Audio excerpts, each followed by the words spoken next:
Hello, everyone. Welcome. This is Pastor Roland. Today I want to talk about stress. Stress is everybody's problem. It shouldn't be. Admittedly, life has its ups and downs. There's no question about it. But if you look at it, if you think about it, stress could be to strengthen us. Stress could strengthen you and build your character and make you better. But what does stress do to most of us? It makes us upset. It drains us of energy, and we lose character when you become impatient, angry, resentful. See, and then walk around with hurt feelings and so on. See? So you can actually learn to use stress to build character. Now, there is a natural stress. We all are familiar with natural stress. That is going outside in the wind and the rain and the sunshine and making things and building things and working. It's natural stress. And it has a certain invigorating quality to it. After a job well done, you feel good.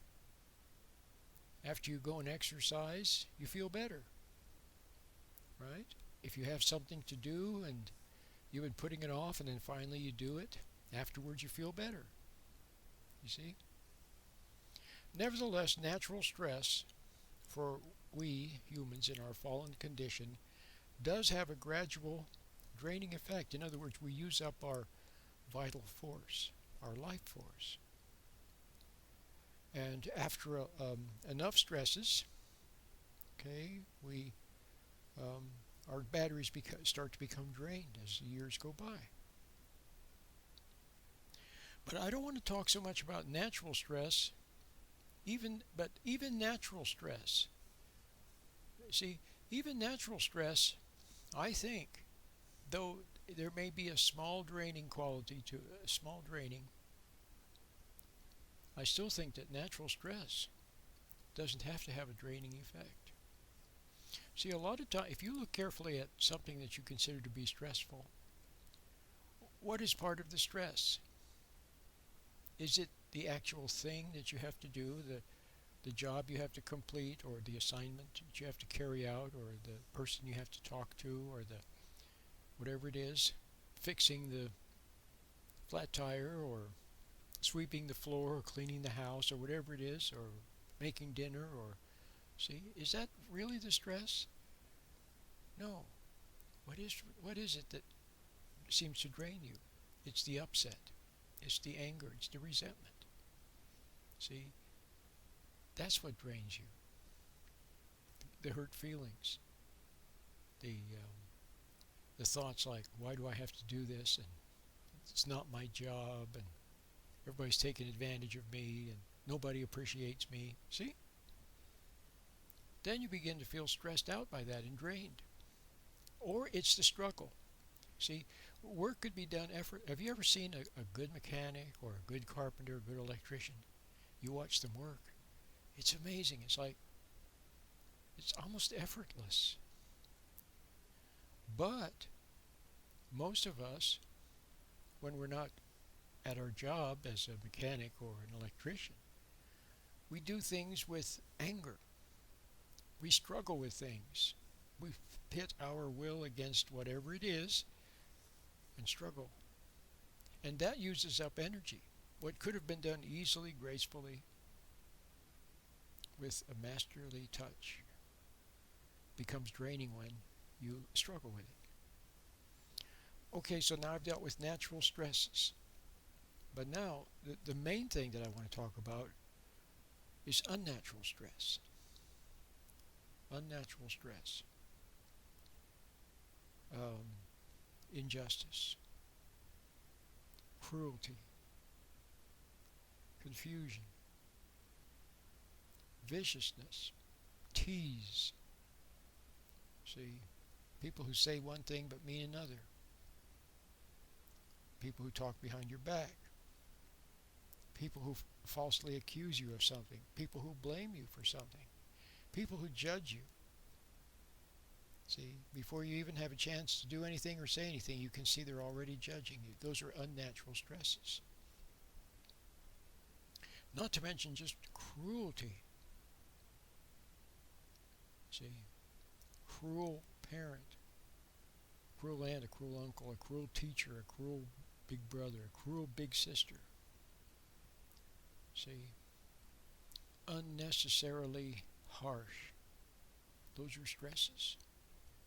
Unnatural stresses because they don't need to be. And you could call those the stress of evil.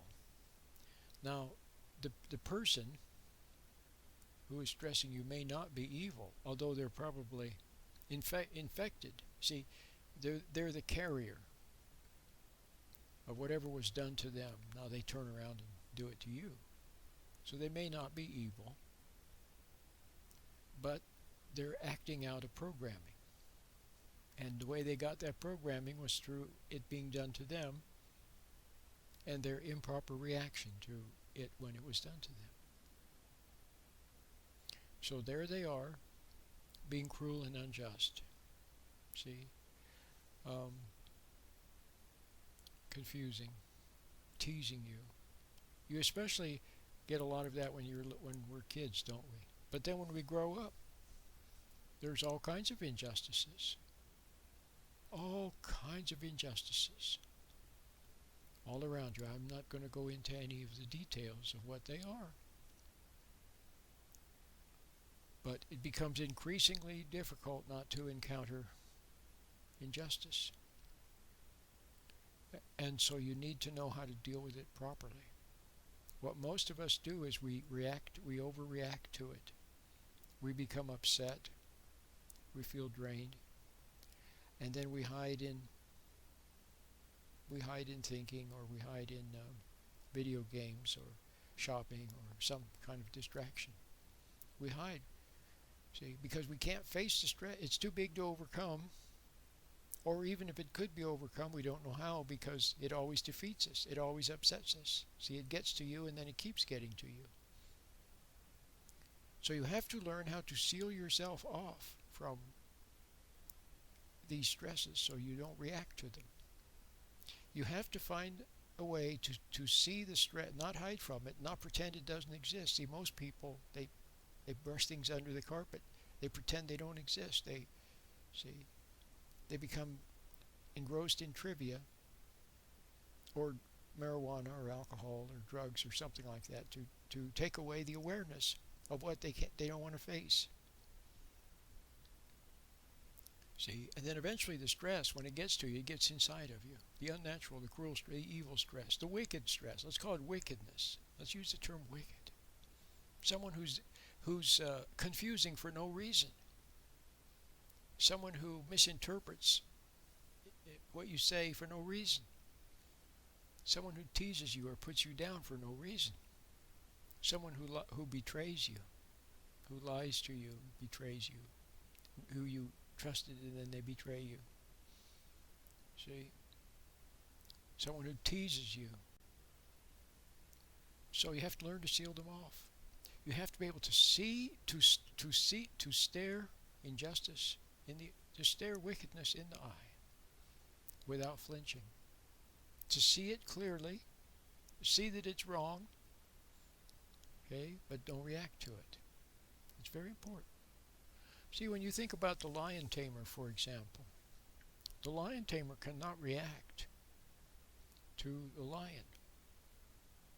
He has to be composed and masterful and in control. He can't react. If he reacts, see, if the lion senses weakness, senses insecurity, see, then he can't be the lion tamer. So likewise, you have to understand that what's in the other person, see, people are acted through. They're acted through. all you have to do, let's take an example. There's plenty of examples today that I could use, but I'll just use the example of Hitler Germany. You had Hitler Germany. Germany was a nice country, nice people. Hitler came along. He fooled them. People believed him. People responded to him. And before long, whatever he represented began to act through them. So they did all kinds of awful things. They were acted through. See how that works? So you see people being acted through. So a lot of times they don't even realize what they're doing. Or if they realize what they're doing, they can't stop themselves. They're compelled to. So you have to see that the enemy is not the person who's doing something, who's being cruel or mean or unjust or unfair or whatever. That's not your enemy. The enemy is what's operating through them. So if you hate the person, see, now you can see why Christ told us not to hate people, to forgive. In other words, don't resent them, don't hate them. Because if you hate the other person, that works to the advantage of whatever is inside of them operating through them. It hurts the other person and helps what has control of them, what has them captive. To really help the person who happens to be stressing you with injustice or cruelty or meanness or whatever, is not hate them. Don't resent them. See, look at them with innocent eyes. See them for what they are. Don't hate them. See, because that way, what's inside of them is exposed. It is seen for what it is, and the person. See, your innocence, your lack of hating them. See, if you hate them, then they see you hate them. Then they judge you for hating them. If they see you resenting them, then they judge you for resenting them. But if you don't hate that person, if you don't resent that person, then they see your non-response, and it tends to wake them up. For example, have you ever had a situation where someone told a joke, an improper joke? See, and then instead of laughing, you just look at them. It makes them feel uncomfortable, like they want to go and hide under a rock somewhere. See, but it awakens them to see the impropriety, the inappropriateness of what they said. It wakes them up. If you laugh and go along sheepishly, then they won't see it. On the other hand, if you resent them and resent them for what they said, then they can judge you for resenting them. See, but if you don't resent them, then they have to look at themselves. Instead of looking at you and judging you, now they have to look at themselves. It awakens them, and then they see it. Now, if you continue to stand there with innocence and not hate, it's called love. It's loving by not hating. Okay? If they see that and they respect it, they may never have seen that before. All they've ever known is people who have hated them and been angry at them and judged them and tried to get even with them, seeking revenge upon them. See, that's all they've ever known. Or someone trying to put them down or get over on them. See, that's all they've known. Trick them, fool them. But if once in their life they see someone who sees them as being wrong for what they're doing because of what's in them, operating through them, but doesn't hate them, doesn't use them. See, resenting another person is a form of use. You're using them to puff up yourself, feel superior. See, and not resenting, not hating, but seeing clearly that wrong, but not hating them for it. And they respect that and come over to the good side, that they may become free. They become free of whatever's in them. It is exposed. It is neutralized. And they're free to now, perhaps free for the first time in their life. See? So now you see how important it is to learn Now, I began by talking about being stressed.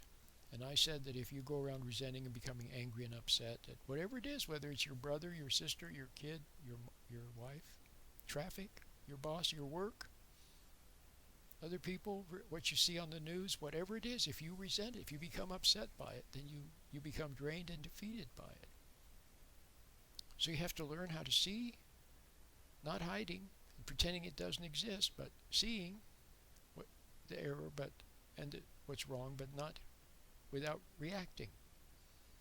See, the good in you then will begin to affect the world instead of the opposite. What's happening now is the bad that's operating through other people affects you, and then you become resentful and angry, and then you're incapable of standing as a contrast to the wrong that's operating through them, you see. So that's why it would be good if you got one of my meditations. They're all good. I have a free one that I'm offering for free, of course. And learn how to stand back, how to get a little mental distance from thoughts and emotions, but also mental distance from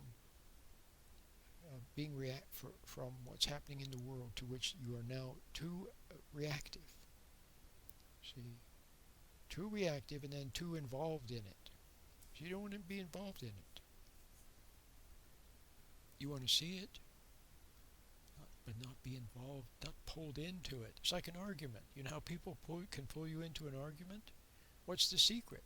The secret is to stand, take a mental step back at the big picture and not get pulled into the argument. See? So that same principle applies to your thoughts, your emotions, negative thoughts, other people, injustice, cruelty. I mean, it applies to everything. And then you'll go through the world without being stressed by wickedness. See, you'll learn how not to be stressed by natural things. Yes, natural things like going for a nice walk and exercising or doing your work. Those are natural stresses, which can have an invigorating quality to them. Okay. But I've been talking mainly about the unnatural ones. You have to learn how not to be stressed by them. But instead, see, if the stress is there, the wickedness, the cruelty, the meanness, the unfairness, the injustice, the tease, whatever it is, there it is, you don't react to it. See, you hold your ground, you stare at it, you observe it, you see it, but you don't resent it, you don't hate it, you don't react to it, you don't become upset, you just see it. See, that in itself is character building for you. See? Because you handled the moment properly. So now you have an experience of handling a moment properly. Instead of becoming angry and upset and resentful like you always would have, now you handle it properly. See? So now you're a little stronger. You have a bit more character than you did before. And the error operating through the other person is observed and it retreats. See? Which may work to help the other person to become free of it. And so now you go through life with a little bit of a distance, little bit of distance, so you're not too close, not too emotional, not too reactive. And when these stresses approach, then you'll handle them properly. Instead of being stressed by them, you will stress them. See? So the meditation is a good starting point. And my books, I have an excellent book, A Brief Introduction to Stress Management. It's excellent. I don't have it in Kindle, actually. I have it as a paperback at Amazon. But you could write to me. You could send me an email. You know how I have the little setup now where I say for a donation of any amount, I'll send you a free PDF of one of my books. Well, you could send a small donation, and then through PayPal, and then when I email you back, thank you for your donation, then you just say I'd like to have an ebook, a free ebook of the brief introduction to stress management. It'd be very good. The combination of that book plus the meditation, if you practice it, the combination of the book and the meditation just could be just fantastic. Okay? My name is Pastor Roland.